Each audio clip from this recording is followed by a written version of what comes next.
En este vídeo vamos a tratar la medida de los versos, el contar sílabas en los versos, ¿vale? O el contar qué medida tiene un verso. Primero que tenemos que conocer cómo se llama esto. Esto se llama la métrica, ¿vale? La métrica, ¿en qué consiste la métrica? En medir un verso consiste en contar el número de sílabas, ¿vale? La métrica es contar el número de sílabas que tiene un verso. Vale, aquí tenemos el primer verso, el primer poema, ¿vale? Caminante no hay camino, se hace camino a andar, golpe a golpe, verso a verso. Entonces veríamos, se ha bajado el camino, ¿vale? Camino iría en la primera frase, pero bueno, veríamos que debemos contar las sílabas de este poema, ¿vale? Entonces, para crear un poema y entender lo que nosotros han escrito, hace falta aprender a medir los versos de la poesía. Un poema está formado por estrofas, y estas estrofas están formadas por versos. Estas palabras, estos por palabras ordenadas para conseguir un ritmo y una rima, como hemos visto en otros poemas y como vimos en el anterior tema de rima sonante y consonante, vemos que tienen esa sonoridad. La sonoridad decimos que hoy en día la encontramos sobre todo en las canciones. En las canciones que nos gustan, las canciones que escuchamos, encontramos esa sonoridad o ese ritmo, ¿vale? Y luego tenemos que tener claro que esto es ya clarísimo y debe estar muy claro en la poesía, que para medir versos hay que contar el número de sílabas que tiene estas. Y hay que diferenciar entre sílabas métricas, que son las sílabas de los versos, y las sílabas normales. No encontramos las mismas sílabas en un verso que en un poema, que en un texto normal. Eso tenemos que tenerlo claro, que no son las mismas sílabas. ¿Vale? Vamos a ir viéndolo a continuación. ¿Vale? La métrica, tenemos la métrica, medir un verso y es contar el número de sílabas métricas que lo integran. Las sílabas métricas, como ya hemos dicho, no coinciden con las sílabas normales, porque al medir los versos hay que tener en cuenta las siguientes reglas. Hay que tener en cuenta la sílaba tónica de la última palabra y la sinalefa. ¿Vale? El año pasado ya lo trabajamos, recordamos que cuando acababa en aguda pasaba una cosa, cuando acababa en bruja pasaba otra, ¿no? Se sumaba o se restaba, y luego la sinalefa, que era la unión de cuando una palabra acaba en vocal y la siguiente continúa en vocal. Ahora lo veremos de todas formas más profundamente. ¿Vale? Entonces el acento o la sílaba, ¿vale? El acento es importante, el acento de la última palabra del verso. Si la última palabra es aguda, ¿vale? O cuando el verso acaba en una palabra aguda o en un monosílabo, se cuenta una sílaba más. Aquí vemos abajo, que vemos la poesía, es el río Guadalquivir. Sería el río Guadalquivir. 3, 4, 5, 6 y 7.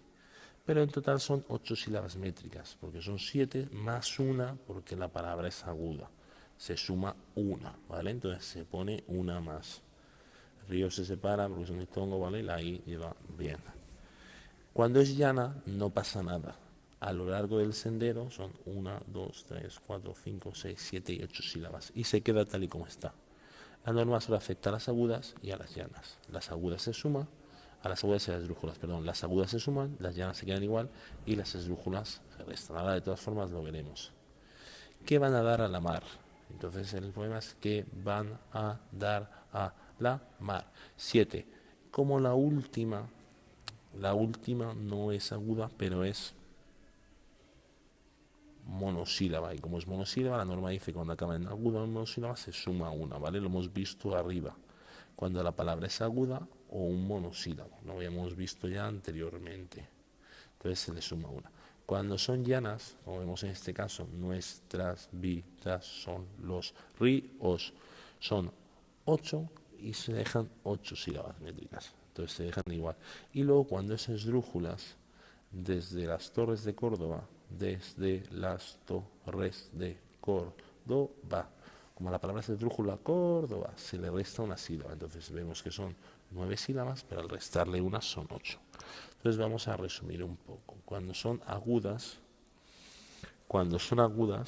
se les añade una sílaba. Cuando la última palabra es aguda o monosílabo, se le añade una sílaba a las que hemos contado en total. Cuando es esdrújula se le resta una, cuando es llana se deja igual. Ahora vamos a hablar de la sinalefa. La sinalefa igual ya la vimos el año pasado. La sinalefa ocurre cuando en un verso una palabra termina en vocal y la siguiente empieza por vocal. De esta forma se unen las sílabas a la que pertenecen las vocales y se cuentan como una sola. ¿vale? Es como una unión de dos vocales de diferentes palabras. Aquí abajo vemos, estaba yo echado en la tierra de enfrente. Estaba echado, como el estaba acaba en vocal y el echado empieza en vocal, se juntan en una sola misma, ¿vale? Entonces se hace como un pequeño corchete y cuentan la misma sílaba. Yo en, ese yo, como la siguiente empieza en vocal, se arrastra. Y tierra y en, ¿vale? Vemos igual en tierra y en que hay sin alefa. Son 11 sílabas porque se cuentan. Cerrado está el mesón a piedra y lodo, ¿vale? Aquí vemos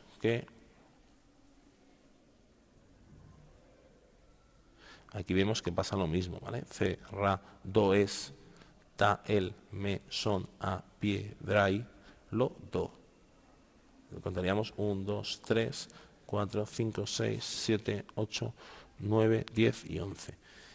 Está y el, ¿por qué no se juntan? Porque está lleva acento y al llevar acento pasa con los diptongos que tienen suficiente fuerza como para ir solo y por eso no se junta con la siguiente palabra, ¿vale? Por eso está en azul ahí, porque no se junta con la siguiente palabra, ¿vale? A continuación vamos a ver un poema de Antonio Machado y ahora quiero que cuentes los versos, todos los versos, ¿vale? Y hagas los versos y los cuentes, ¿vale? La primavera, vas contando en la hojita y me tienes que indicar cuántos versos o cuál es el número de versos cuál es el número de sílabas en cada verso, ¿vale?